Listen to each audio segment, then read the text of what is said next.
এখানে মানুষ বেকার থাকবে না, সকলে কর্মসংস্থান খুঁজে পাবে, মিল কল কারখানাগুলো আবার চালু হবে, বিদ্যুৎ কেন্দ্র চালু হবে ইনশাআল্লাহ।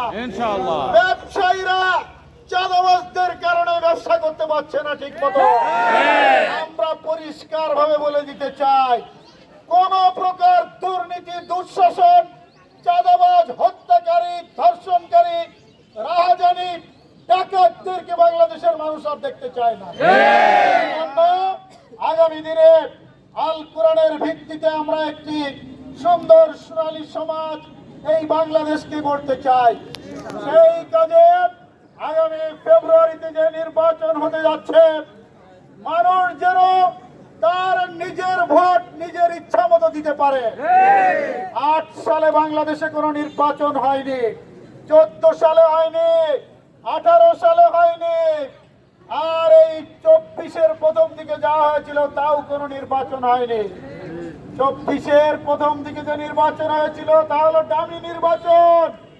এর আগে যে নির্বাচন হয়েছিল আপনারা জানেন, দিনের ভোট তারা রাতে করে নিয়েছিল।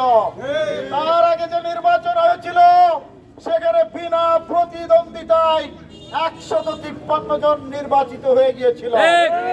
এর আগের নির্বাচন 8 সালে, সেখানে ভোটাধিকার আপনারা প্রয়োগ করেছিলেন, কিন্তু ব্যালট বাক্স ছিনতাই করে নিয়ে যে তাদের ইচ্ছা মতো রেজাল্ট ঘোষণা করা হয়েছিল। আপনারা কি এই ধরনের আর কোন নির্বাচন চান?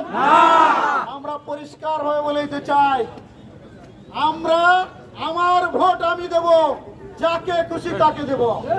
যে নির্বাচিত হবে মানুষের ভোট পেয়ে,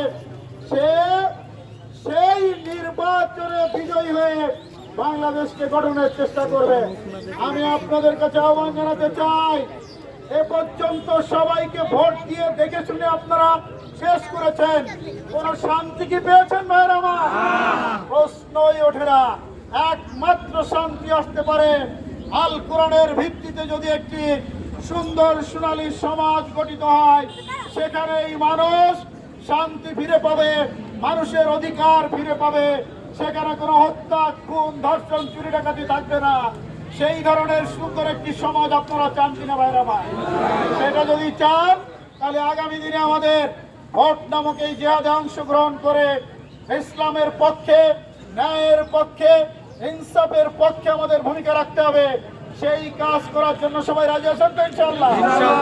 ইনশাআল্লাহ আপনাদের সকলের দোয়া এবং সহযোগিতা নিয়ে আমরা খালিশপুর, দৌলতপুরের এই অঞ্চলকে আবার একটি সুন্দর জনপদে পরিণত করতে চাই। আল্লাহ আমাদের সবাইকে সেই তৌফিক দান করুন, আমিন।